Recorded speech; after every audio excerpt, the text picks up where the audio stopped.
Good morning, my Teletubbies and my Tubies. This morning, I sound hoarse. I know I do. And I think I'm coming down with the flu. But as you know, I have a new segment on my channel, He Said, She Said. That way you can get the perspective from both sides. Today I want to talk about men being protectors and providers instinctively. And I am going to let you hear the man's side, and I will then give you the lady's side. Tell me what you think. There are some things that get on a man's heart.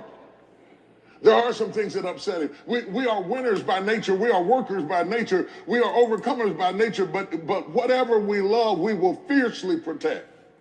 We will fiercely protect. We will provide. We will protect what we love. We will provide. We will protect what we love. We are protectors instinctively. We want to make sure that everybody's safe and you got what you need. If you love it, you take care of it. Anything a man loves, he will take care of. If he stops taking care of it, it means he doesn't love it. How do you feel about that? This is something that I have been saying for the longest of time. And I've gotten comments, well, you're working. Well, women could take care of themselves these days. It's not about that. You know, yes, I do work. Yes, women can take care of themselves financially. Yes, we can. But the point I'm making is that when a man loves a woman, that's how he shows that he loves a woman. He's supposed to be the primary provider. Because if you notice in Proverbs 31, that woman worked too, but she saved her money. She used it to buy property. A woman can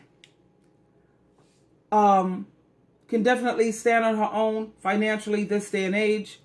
But like T.D. Jakes says, when a man cares about a woman, he wants to. This is something that is inside of him. You know, it's a part of being a man. He wants to take care of her. He wants to provide for her. He wants to protect her. He wants to make sure that she's taken care of and have everything that she needs. That's how you demonstrate. Saying that you love someone, that's fine and good. But love is an action word. Let's get back to T.D. Jakes and see what else he has to say.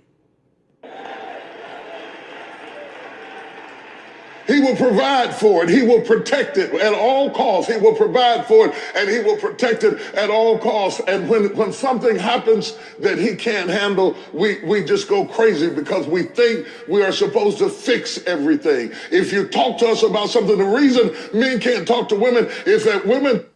Did you hear what he said? When they can't provide, this makes a man very, very uncomfortable. So now we have his aspect on it.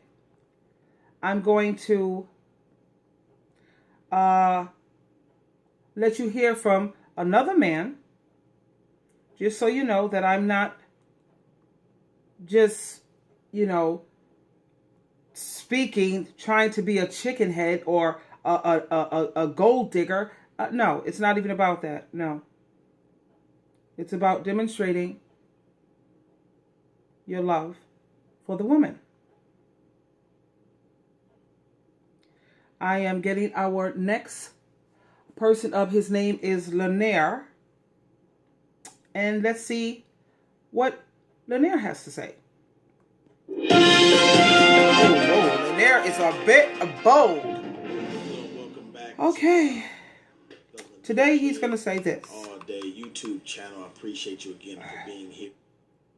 What a man is. He is a leader. This is part 2, and we're looking at what a man is as a provider. So we understand that men ought to provide for his family. It is vitally important that every man provides for himself and for his family. Men are the #1 breadwinners of the home. Did we hear that? Or is it just me? Men are the #1 providers of the home. It doesn't matter whether the woman is working, even though me, personally me, I prefer to go half on the bills. You know, the only thing I expect from a man is whatever you would have to spend taking care of yourself outside on your own, that's all I ask you to bring to the table. When I was married, I merely asked for $700 a month. And that was like World War III. Like I was asking for too much. But let's listen further. He is in harm's way of jeopardizing the family's security, the family's wealth, the family's health by not being responsible in the providing area of life. It is very important that you provide. You know, I had to learn to budget certain things, and I'm still learning to budget certain things so that we won't get back in the same ruts that we fall back into. So I'm learning this thing, and it is very important, because if you want security of your family's money, the health, and the wealth and everything, because you are ultimately responsible for everything in this arena. Amen. So you ought to provide, and it's important that you provide for your family so you don't jeopardize them in that responsibility or in that area. Providing for his families presents a future is one that is sure sign of making or taking his rightful place at the home. So it's a sure sign that you are taking your rightful place where you're supposed to be and your home. The woman... Did you hear this? A man has his rightful place. A woman has her rightful place. Okay? That was Lanier. He goes further on, but I'm going to also bring up a man and a woman who is speaking together. And it shows a man's need. A man's need to be the provider. Bear with me, and we will see this conversation going on between a man and a woman. Let's pick another one. Men are providers. Yeah, this is an area that, again, if it's a surprise, we've all heard. It's no surprise to say that men are provider. What I had never realized is that it's not a matter of wanting to. It's not a matter of wanting to be a provider. It's having to. And it's this burden and this compulsion that goes so deep into a man's heart that even if his wife made more than enough money to support the family very nicely, thank you very much. Did you hear that? Even if the wife makes more than enough money to provide for the house nicely, check this out. It wouldn't make a difference at all to his feeling that it's my job as a man to provide. What did she say here? My job as a what? As a child? As a boy? No, as a man. Let's continue. That is so inbuilt into his heart. And we, as women, if we don't recognize that, I mean, I hate to say it, I've done this wrong way too many times, but I can be critical of that because, you know, my husband's an attorney and we were living in New York, and, you know, attorneys in Manhattan work gazillions of hours, and I was doing the, you know, why are you working so late again? Don't you care about me? You know, the thing that probably many men have heard from their wives. And we don't realize, ladies, that he is so strongly feeling that I have to provide, and this is my way that I can say, I love you. And instead, he's being... Okay, that's it. That's his way of saying that he loves his wife. This is the point that I was trying to make. And, you know, I'm just so happy to know that I know what I was saying, you know.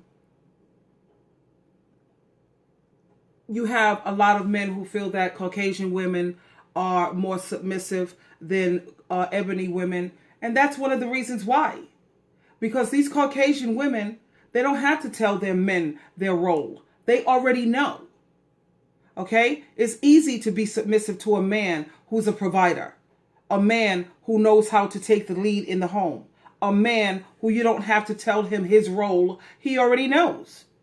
So this is why the other races of women can be submissive and more of a team player, even though ebony women are very submissive also. If you're treating her right and if you are leading her in the right direction, she has no problem with that. But the point that I'm trying to make is each of us have our role.